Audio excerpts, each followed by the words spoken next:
Greetings! Back with another records unboxing. Look, this one is actually from Dusty Groove. It's been a while that since I've got a Dusty Groove one to open. Back in, what was it, last year? No, July, August, or whatever it was, when the debacle happened with the last one where they lost it, FedEx, etc., etc. However, good news. Since then, they have sourced out an alternative economy shipping again, which is fantastic. In fact, I'm pretty certain that the economy shipping now is actually cheaper than it used to be, which is just insane and unheard of these days, really. But it's worked out a damn treat when you bundle. Yeah, I got this big Kraken stack to take advantage of that and some of the other good prices and deals. So we're back into the swing of it. I've pre-cut because we've looked at the quality of Dusty Groove packaging before. Shouldn't be any surprises there. It looked pretty solid, felt solid before I cut it open. Oh, yeah. So this is a big one, so I think it's best to just crack into this and see how we go. Because this is so high though, I might have to just shift this sideways in a minute, because it's going to be hard to show the LPs to balance them. But yeah, there we go. We've got the sort of recycled shredded cardboard as padding again. You can see a big stack in there. No CDs, I don't think this time. So yeah, I'm just going to put this to the side and crack on into the goodies. Alrighty, here we go. So bursting from the seams. First up, nice. Looking forward to this one. This one I believe is from, I think it was released 1969. May have been recorded 68, but came out 69 on Cadet. This is brother Jack McDuff getting our thing together. Now this one is not on Prestige. He was having a Prestige run, I believe, on Prestige at the time, cracking LPs. This one, I think it's sort of, I mean, it's still really good from what I've heard. It's just a little bit jaunty, I don't know. But there's still some good stuff. I don't know who else is playing on this. It doesn't seem to be listing on the front. And if I look on the back, yeah, no, I can't remember who else was playing on it. But yeah, it's still sort of, it's sort of groovy. Got a bit of late 60s groove to it. But yeah, still a lot of fun for Jack McDuff. And yeah, it's 1969, I think. There we go. So yeah, recorded 68 in October. So yeah, it's probably there we go, something about 69 there. So January. Okay, so it was probably released January 69. I would take it. This one looks like it's in pretty good nick. A little bit of old school staining there, makes it look authentic. Interesting illustration there, artistic illustration, collagey, montagey. But yeah, look, I did pay a little bit for this because it is Jack McDuff. It is very good plus, so that's fantastic. And I'm sure Dusty Groove has got that correct. They usually do. Yeah, but on Cadet, not on Prestige. I'm not sure what was happening during that time, but I'm pretty sure, well, maybe he was transitioning from labels. Actually, no, I think he was actually then on Blue Note, wasn't he? On 1970. Anyway, whatever. Jack McDuff to kick us off. Yeah, rarely ever see that LP come up, so I snapped it. Now, the next one was probably the one that really got me to pull the trigger on this particular bundle. I don't tend to spend this much money on an LP. I'm usually a little bit more conservative when it comes to the topper end of things, but I know this one is hard to get and hard to get inexpensively. And this was in very good plus condition. So, hey, if I'm going to spend the moolah, might as well be on some quality. And this is the last, well, considered probably the last really good album of this guy. And this is Curtis Mayfield. And here's Curtis Mayfield, Something to Believe in. So yes, Curtis Mayfield, you give me something to believe in here because I spent 50 US, yes. So that's near the top end of what I would spend. But look, I've looked for this for years. It comes up, it sells out so quick, it sells out for a lot. What can I say? So I'm expecting big things. But I know it does have, what's the track there? Tripping Out. I think that's the one. That's the kick-ass one the most. But yeah, this, so 1980, he's still got Curtin, I think, but through RSO, holding them up with probably the money and the distribution and everything. So I don't know if this is the last Curtin. They recorded at Curtin Studios, so Curtin was still hanging on. I know it had financial troubles by the end of the 70s. But anyway, there you go. Got it finally. I hope it's worth it. I mean, hey, it's Curtis Mayfield. And that probably leaves one more I'm really after. I'm not, it's the late 60s one. Sorry, 70s. I'm after Heartbeat. It's more of a soul disco-y effort, I think. So, almost there. I've got lots of Mayfield. And next up, this one. Look, I was a little bit hesitant about buying this one because this awesome gentleman had shifted labels. It's post 75. It's 1976. But, hey, it's Bill Withers. On Columbia, not on Sussex. I think it might be second on Columbia, 1976. Naked and Warm. I don't know if he's doing the compare the pair symbol down there almost. Oh no, he's getting something out of his little pouch there. Looks like he's doing the compare the pair. But yeah, $12 US, very good plus. So that's, for Bill Withers, hey, that's even though it's not the Sussex stuff, it's still very reasonable because his stuff, as I'm sure you're aware, goes for a lot. But yeah, look, I did stream this and I was pleasantly surprised. I didn't think this Columbia stuff would be that good, and it is actually quite good. The first side, in fact, is actually quite sparse and sort of still funky, and there's some nice bass work in that. I think Melvin Dunlap's on here. Yep. Larry Fatback Talbot, so I'm sure that's from Fatback Band. Dorothy Ashby's on there. Oh, wow. That'll be interesting. I don't recall it, but anyway. Look, yeah, and I think the last two tracks are quite long and stretch. Is it the last two? The City of Angels. It might be the My Imagination, or it might be I'll Be With You.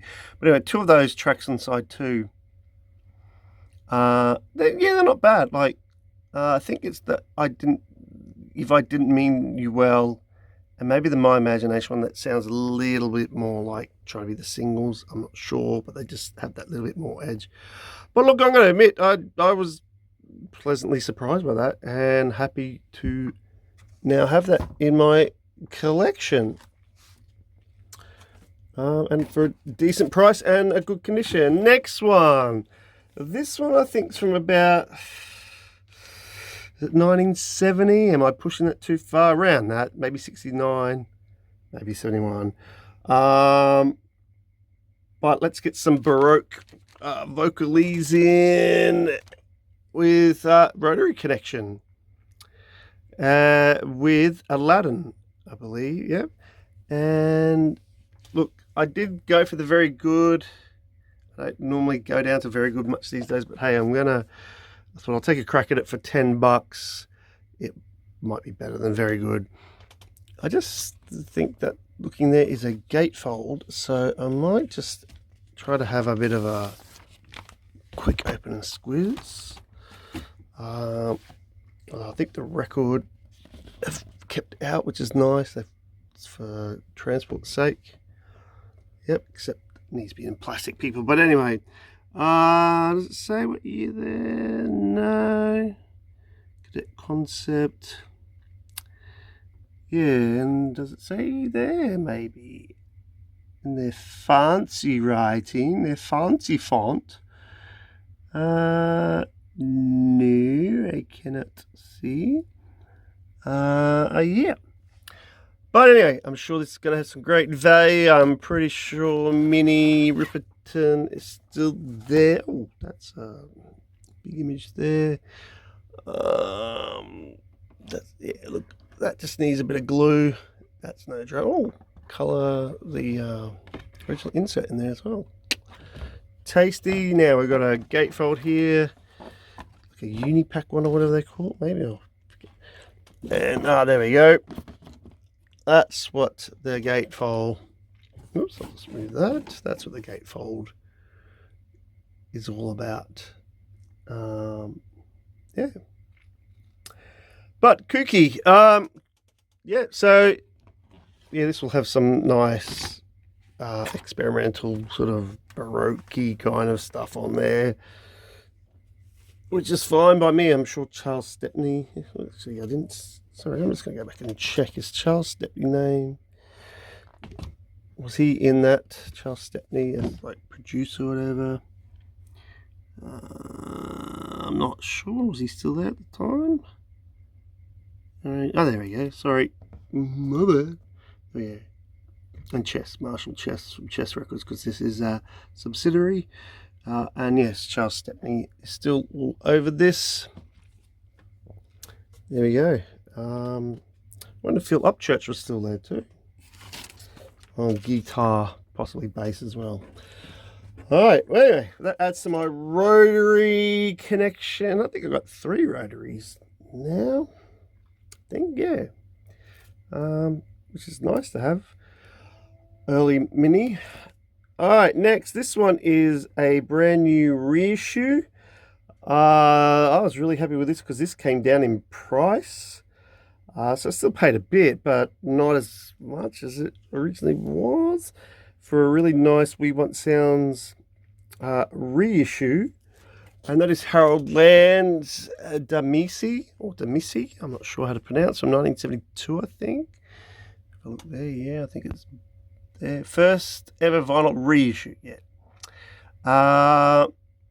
So, yeah, this one will be good. Dig me some Harold Land. This is him without Bobby Hutcherson. I don't know if he's actually on this at all by this stage.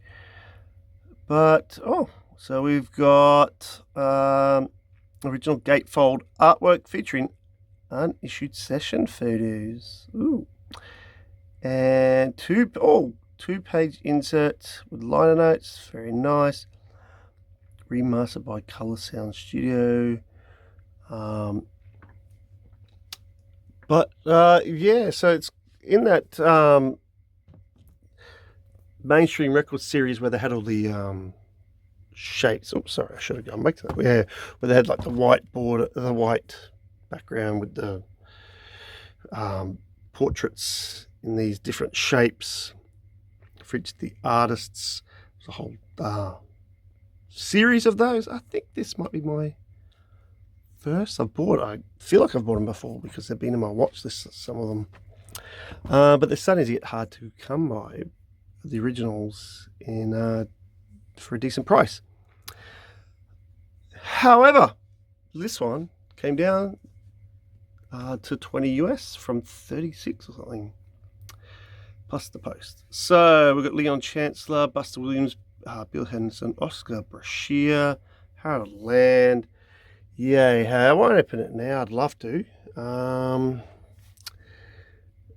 Gatefold, and checked it out, but I won't do that today because we've got so many to crack through. Next, now this one is technically new. It's just says sealed new, so they've put it in a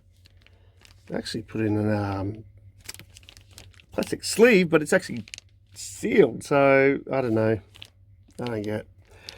But that's okay for me because it was cheaper. It was $20 US as a brand new reissue. So it's the new reissue of this 1973 album by Lonnie Liston Smith and the Cosmic Echoes Astral Traveling. With the Righteous Beanie thing. Rainbow Beanie. Dig. Yeah, so this one's Flying Dutchman. Very nice. 1973. Early Lonnie Liston Smith. And that, I believe, is going to be a gatefold. Yes. So again, it's sealed in there. As it says sealed, but yes, sealed, but brand new sealed. Not sure why. And if we have a look on the back, he's got another great cap.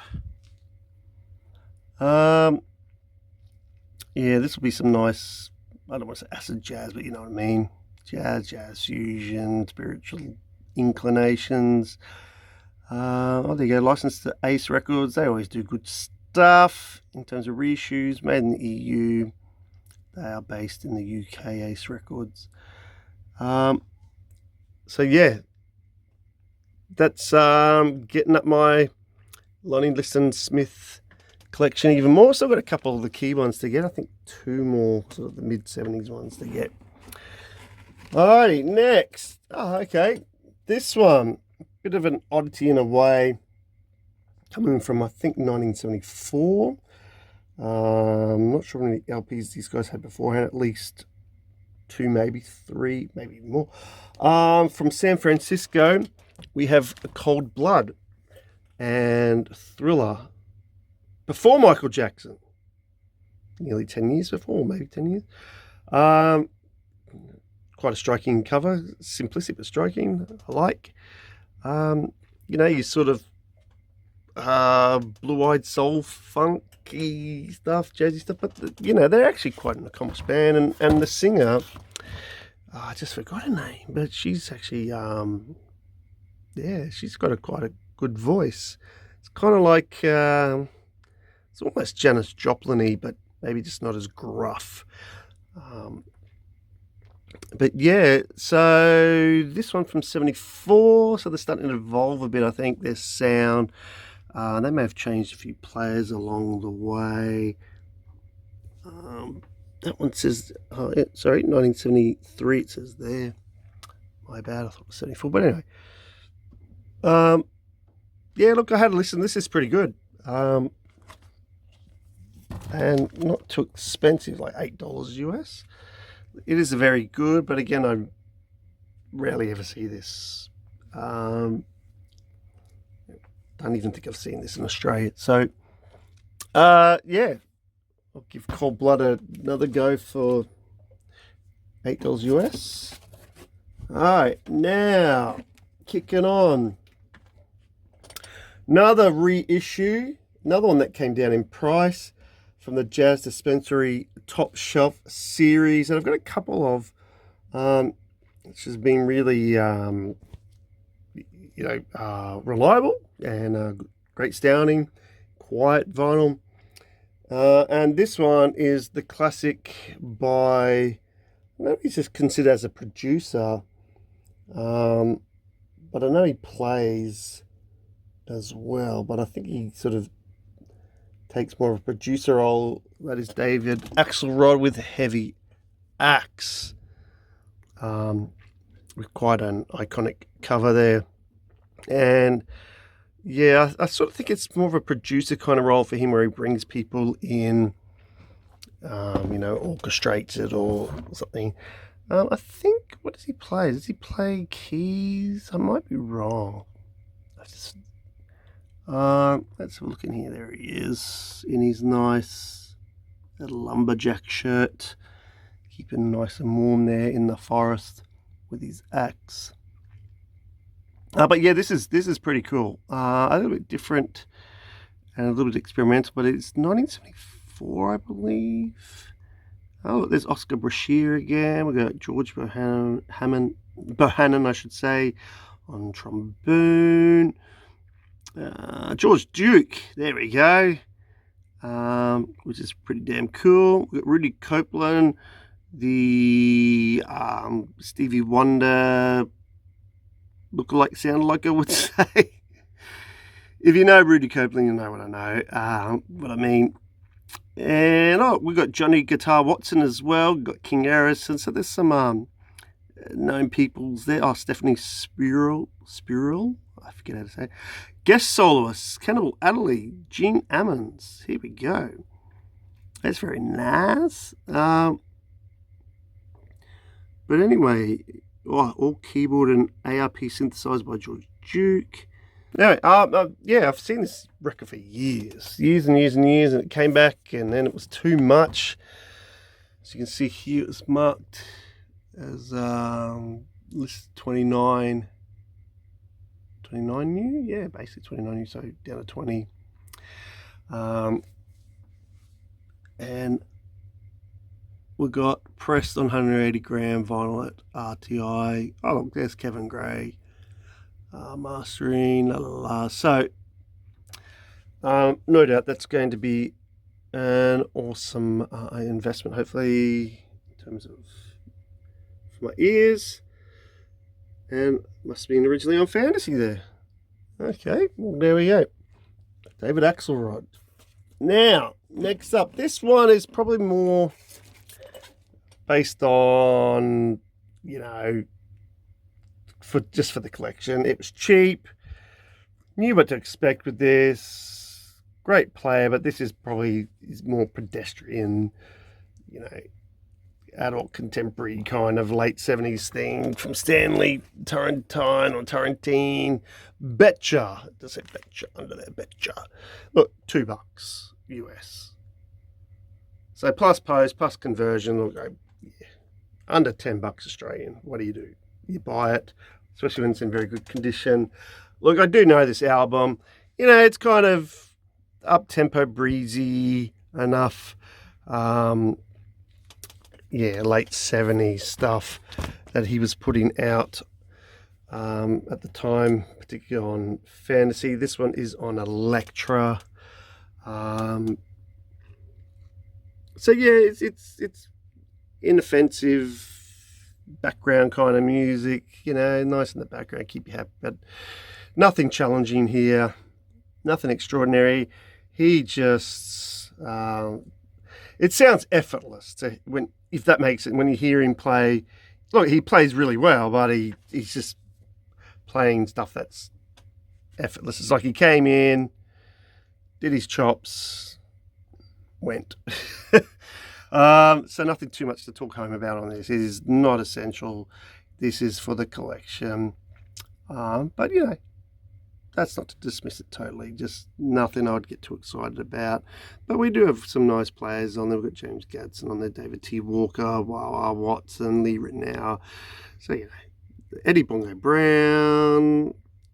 There's good stuff. Good people on there. And again, I think they're just studio smashing it in.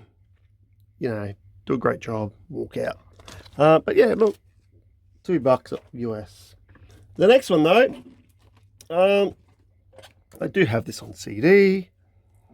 I was wondering if I'd ever buy some vinyls, kind of up and down about it for years, but then, hey, if you see the price on this, and it has been on my list, particularly the last couple of years, yeah, had to do it. I'm very happy I did, and that's De La Soul's Balloon Mind State from 1993. 14 US plus the post. Now the post, I think worked out to be about around about $3 US, I think, per LP, because I bought so many. So that's like 14 plus 3. So it's about 17, maybe 18 US. So when you do the conversion to Australian, it was under 30. So for a brand new reissue, obviously 30th anniversary there. Bam. Fan favorite. Look, you go. It's a great price. It's a good album. It's not my favorite. It's hard for me to go past the first two. This is quite different too. I believe this is the third, yeah. Anyway. And yeah, this is a reissue by Chrysalis, which I find really interesting.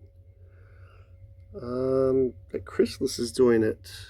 So it's independent of the Tommy Boy legacy there. But anyway, isn't the story that they somehow managed to get the rights or something or back so they could reissue, re-release or something? I don't know.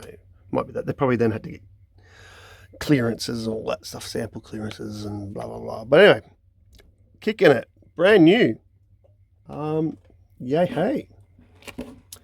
Next one. This one is a little bit of an oddity. I've only seen a few times, to be honest. I don't really hear about this album much, but I went off of this purely because I really appreciate and dig this guy's first album, or this quintet. But the guy is John Handy, and this is the aptly titled, if not lazily titled, second John Handy album. I wonder what that tells you about the order of things. But anyway, the first one I think he's referring to is the live one at Newport. I think it's Newport. And I really dig that it's kind of out there for 66 or 65. I think this is 66 as well, maybe late 66. But look, I really dug that album. It's a bit far-reaching, as I said, for 66, a bit more experimental, for the time. It also has violin on, so I'm not always a big fan of the violin thing. I can take in bits and in doses. Mahavishnu orchestra stuff. Sometimes it's a bit over the top with what's his name, Jean or whatever, Ponty or. But there's a time and place, but it's not too bad. And on the live one, so this, I think, is the original. I don't know if they've ever redone these. It's a Columbia record too, so that's interesting for 66. Miles Davis was on Columbia at the time. So he was in good company there, or big competition. Oh, there we go. There's the John Handy other album, so I'm assuming they mean that live one was the first album. It's Monterey, not Newport. My bad. There you go. I have had a listen to this streamed and enough, and I went, yeah, this is still cool. Like, as I said, the violin here might not be to everyone's liking, but it doesn't dominate. I think it might just sort of feature mostly in a couple of things. If you're not into that, it's quite palatable. John Handy is a saxophonist, and he does some interesting stuff. But original. Pretty sure it's got stereo mono there, but I'm pretty sure I bought stereo. That's a stereo down there. Did it say on the front? Somebody playing at home probably saw. Oh yeah, there we go. Bam. Look, I do prefer stereo mostly. And I think that's like a Columbia 2i, probably around that time. All right, next. This one is, again, a little bit left of center. See, probably a lot. And it's not normally my thing. I'm not normally big on sort of vocalese jazz at all. It sounds a little bit AOR. But look, this one is on CTI. So, kudos there. This is their first for CTI out of 2. And it is Jackie and Roy, It's Time and Love, on CTI. 1972, I believe. And the next one, A Wilder Alias, was like 74 maybe, 2 years later. But I think that he did the 2 for CTI. But look, it's CTI. It's early 70s CTI. So that gives it kudos, even with the cover and that. I think also, if I remember this, I don't know if it says there, but I thought I bought this as like a promo one. Near mint minor, so hey, nice. The price is only $7. And look, again, sometimes their stuff sounds a little bit sort of tweed dated, like sort of early 60s sounding vocals. But with an open mind, I've sort of come to appreciate it more. They can sound a bit dated with that, but with the magic of CTI and Don Sebesky, he does like a big arrangement too. But there's some good value on here. I'm just going to take it out of the sleeve because I believe, it's gatefold. I'm going to give it a bit of a closer suss. So there is a little bit of a bullet hole, but hey, you can barely see that. And we've got she's Mrs., but Ms. Jackie Kane. I think she still kept her name. They were married. So Roy's Kral or Kroll, Kral. You rarely ever see their surnames. And she kept the Kane, Jackie Kane, I believe it is, Cain. But anyway, Ms. Jackie looking quite pretty there. And look, rightfully so that her face is more there, not because she's prettier. But look, really, her voice is probably the more featured, prominent voice when it comes to this duo. Their voices sound really nice. They do some nice little harmony things. I believe Roy was also... Oh, sorry, I almost picked his nose. Sorry, maybe I'm going to scratch it for him. He's been sitting there a while. I believe he was a piano player as well and wasn't originally a vocalist and sort of had to be encouraged to do it. But anyway, here we go, gatefolding. And look, lovely gatefold. Well, what do you expect from CTI back then? So it's original US pressing. Nice and thick, look how nice and still glossy. There's none of this separation stuff, because that is actually, that's one of those paste-ons. So really freaking good, Nick. I don't even see any real wear as well.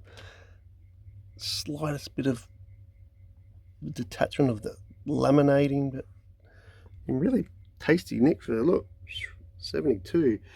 And I'm just going to carefully try to do this with one hand and check. And yep, there we go. White label. Radio station copy. So yeah, like promo copy.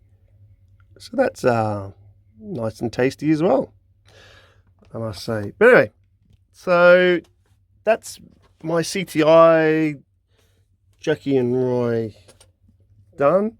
Will I buy any of their other non-CTI LPs? Very doubtful. I'm just going to say that. All right, cracking on. And we are coming up to, again, this one's sort of, because the price is nice, the right band, the right label, the right time. I don't think they're strongest LP, but we've got the Staple Singers here on Stax.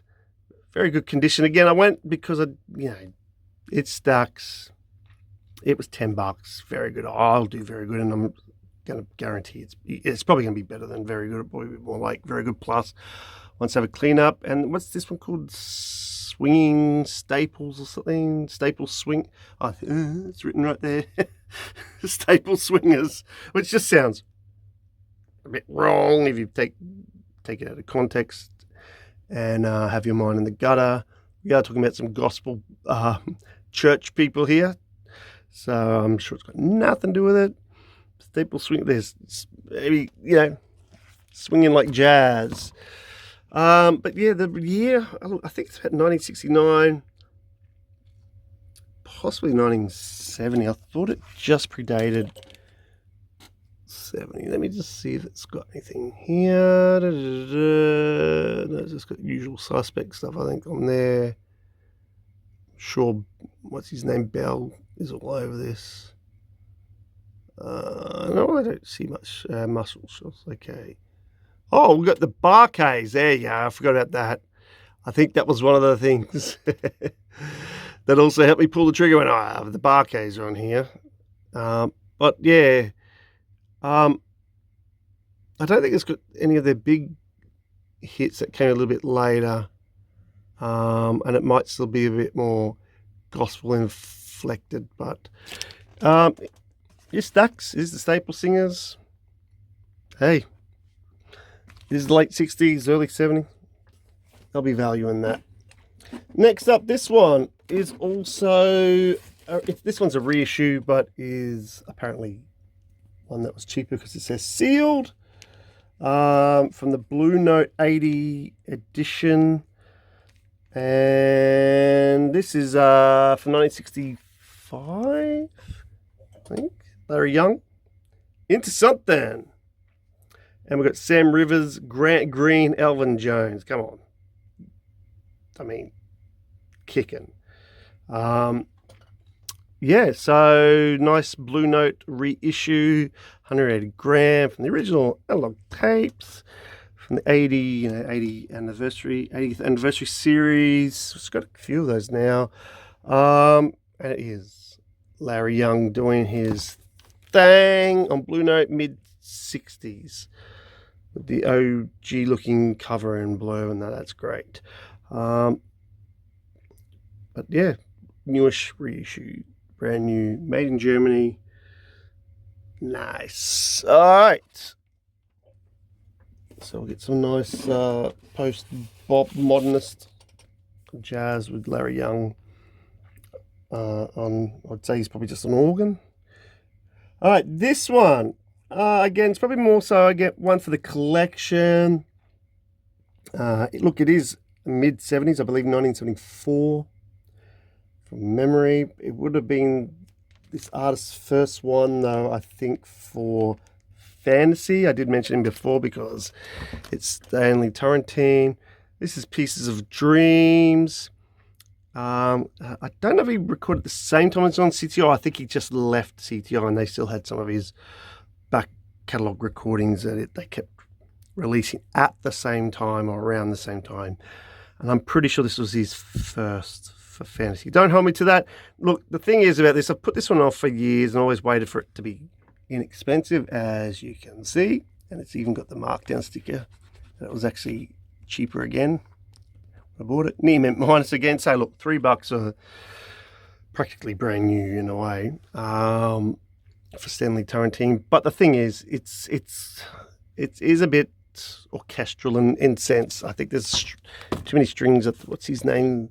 Gene Page produced, and it is for fantasy. It's not CTI. So yeah, CTI does strings, but this gets a little bit too much of that. But again, yeah, it's Stanley. It's mid-70s. I'm pretty sure 74. Did it say there yet? Sorry, here we go. No, it is gatefold, so that's why I'm going to do the gatefold thing. It's always nice. It's actually quite a nice thick bit of cardboard. Let's have a look in here. There we go, 74. Oh, we've got some players. Oh, there we go, Sonny Burke on keyboards. Nice. Ray Parker Jr. in his session muso days. Dean Parks, David T. Walker, so quality session musos there.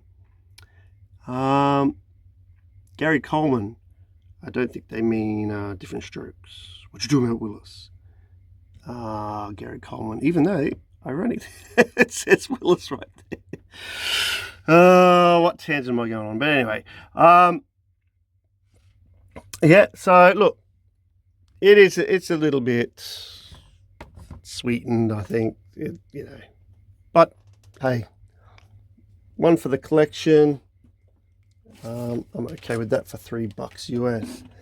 The next one, now, this one's going to be interesting. I think I have listened to it, and it wasn't the best record in the world. It's not the best sales pitch. But this LP is from 1978.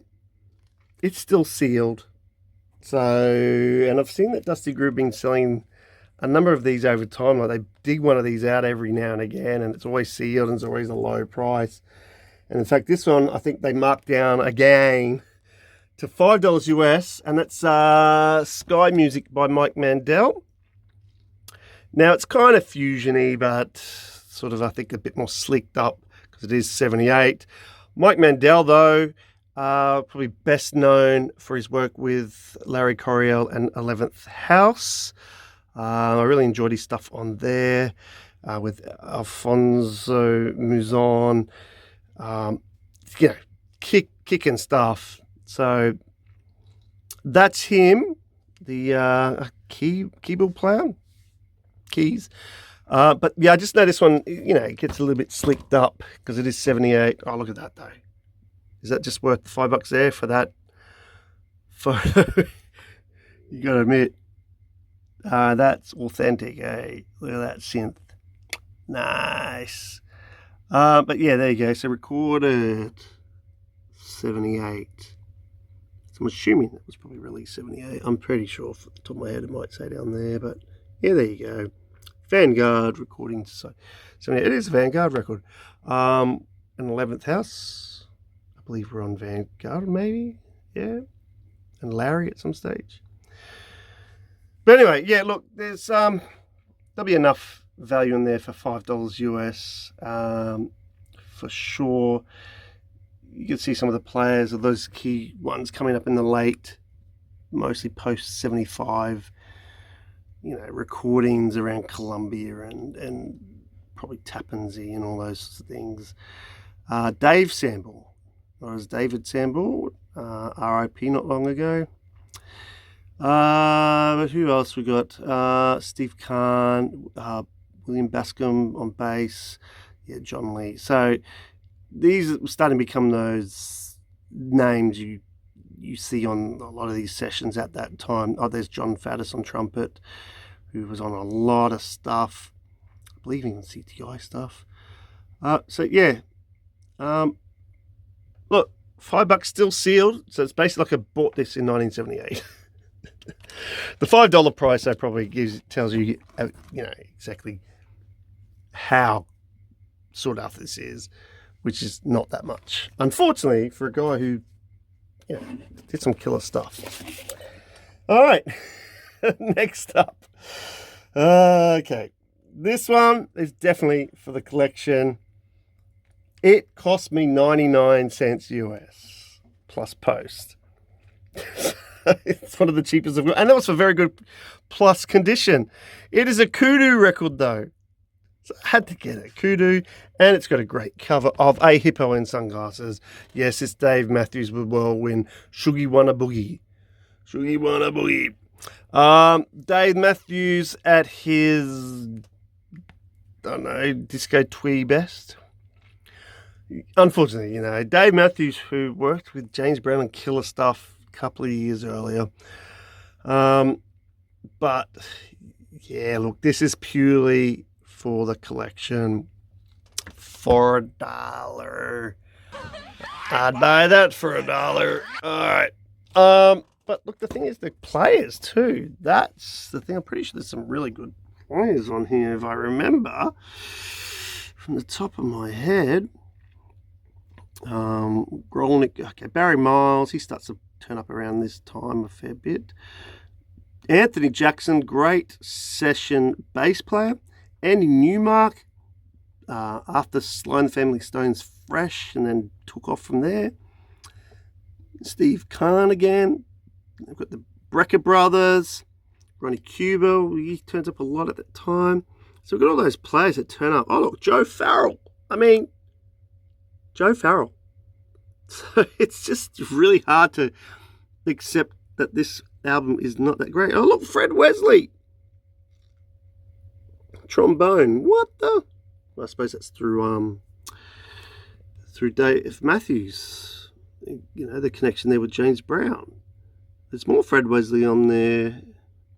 But anyway, so yeah, look. $1. Kudu. Hippo. Sunglasses. What more do you want? Well, it's probably what less do you want? Less twee. Anyway. Next. This one I think is from 1972, so we're going to be earlier. Yeah, this one is just going to go straight for Extrapolation by John McLaughlin. This one does not reference Mahavishnu Orchestra, so I can't remember if this... Yeah, look, I can't remember if this one has been recorded late in the 60s and then issued, or actually was recorded in early 70s and just not credited to Mahavishnu Orchestra, which would have been happening that time, I would say, no doubt. It's on Polydor. And I'm just trying to see if there's any other signs of stuff on here, except for it says 1972 there. So again, look, it could be just saying it's a later reissue and just saying 72, but it might not be. It might be the 70. I know he was doing some other stuff around that time. But yeah, look, I don't mind some John McLaughlin. Sometimes he's a little bit too slick technical, I will admit. Loses a bit of soul for me sometimes, but other times he's great and he is well accomplished. And I think 72 is early enough to still have some nice sound to it. All right. Next one. Yep, we're still going. We're getting there. Next one is a reissue. Again, marked down from $29 to $19. I've been waiting for it for a while because this one is always expensive, and this guy stuff is nearly always expensive, especially his 60s output, especially his Blue Note output, and that is Joe Henderson, and this is Mode for Joe. With Lee Morgan, Curtis Fuller, Bobby Hutcherson, Cedar Walton, Ron Carter, Joe Chambers on drums, and I believe this is 66. I might be wrong. It's around somewhere around there. Made in Germany again, the reissue.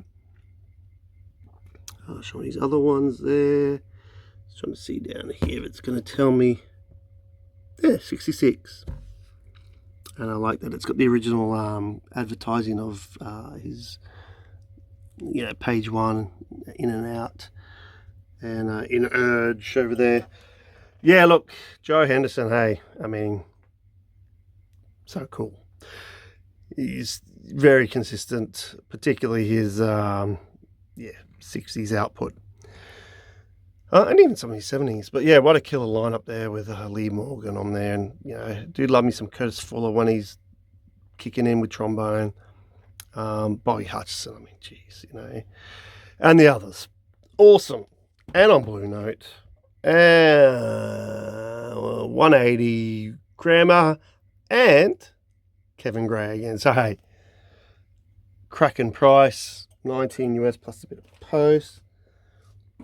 Lovely. All right, we're getting down to it. Believe it or not, I know this is a long one. I was considering doing this as a two-parter, but hey, just wanted to rip the band-aid on this one and get it done. This one I've been after for a long time too. It's been kind of high on my list, probably mid. This is a near mint minus, so it's almost new. I know it's a reissue, a newer reissue, which I would have paid probably a little bit more for brand new, but hey, $17 for Art Blake and Jazz Messengers, Buhana's Delight on Blue Note. Now, yeah, Art Blakey was a bit of a label hopping whore at the time. So, got him on Blue Note here. And again, look at this cracking lineup. I mean, we just saw the Joe Henderson one with Curtis Fuller and Cedar Walton on there.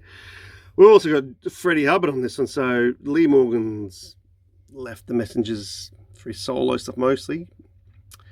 Freddie's on board at this time with Wayne Shorter. So this would have been before, I'm going to say, Miles poaching them, Freddie and Wayne. So, because I think this is about 1963. So really, this is around the time of that, great second Miles Davis quintet or whatever.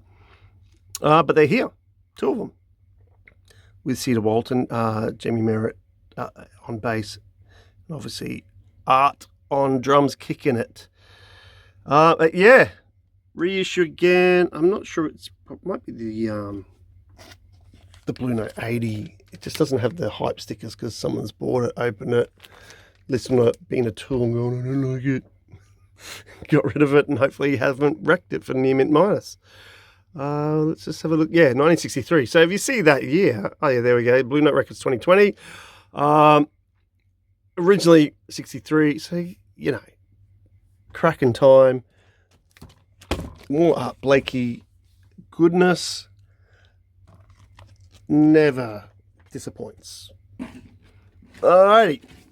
And almost there. This one, complete change of pace from the others. I think this is the latest one I got. This is from 1983, I believe.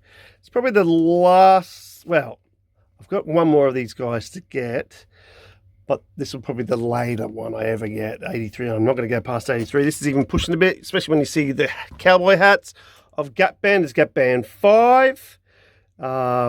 Jammin' without a G. The Jammin', because they're cool, especially with their cowboy hats. Don't ask, I don't know. Fashion, maybe, I don't know. But anyway, yeah, so 93 Gap Band. Look, Gap Band, they're great. They're vocal, they can play like live, they can play the instruments. It's just 1983. You know, it's just a bit pastel, isn't it? Like that jacket. It's a bit drum machiney sound. I think, I don't know if they probably had drum machines this time, probably, or very close to it. You know, very electro production would be. Yeah, it's not going to be as good as the earlier stuff from the 70s, particularly when they were playing instruments and had like an actual band as well to fill out the rest of the instruments. Because all three of them play. So yeah, anyway, but hey, you got to mix up a bit sometimes, even some 80s stuff. And we are hitting the last one now in this epic marathon of Dusty Groove revival. It's the revival, yeah. Will we call it the revival episode or the revisit? I don't know. And funny enough, we're finishing up with one from someone I already got in here, and this is their first album, which I think is 69. I think they might have even had two albums in 69, but I'm pretty sure. And that's Cold Blood from San Francisco, and this is self-titled. Look, this is when I think they weren't quite, you know, coming into their own totally. I think this is when they're still being like a, you know, as I said, like a blue-eyed soul sort of jazzy R&B cover band almost. I think there's probably a lot of Sly and the Family Stone influence coming from San Francisco. In fact, the label here should still be saying San Francisco Records, I think. Let me have a look. Is it going to say that? I don't know. What does it say? H? Oh, no, maybe not. Okay. HR Green. Well, maybe I'm wrong there. Stereo SD. So I'm pretty sure it's supposed to be. Oh, yeah, there it is. I don't know what the other thing was. There's San Francisco Records, which is a subsidiary of Atlantic. I think it was a short-lived one. I don't know if they just created it for these guys or trying to, take advantage of the burgeoning San Francisco scene, a la, you know, Haight Ashbury, a la Sly and the Family Stone in particular at this later time. But yeah, look, they're you know, you can see they're a big ensemble with brass. A little bit of that mixed race thing happened at the time. Also, with a female sing, so slightly mixed sex with one female. But again, that's her name, Lydia Pence. Is that right? Lydia Pence. I should have remembered that before. Yeah, her voice is kind of a bit sort of Janis Joplin-y, just probably not as gruff.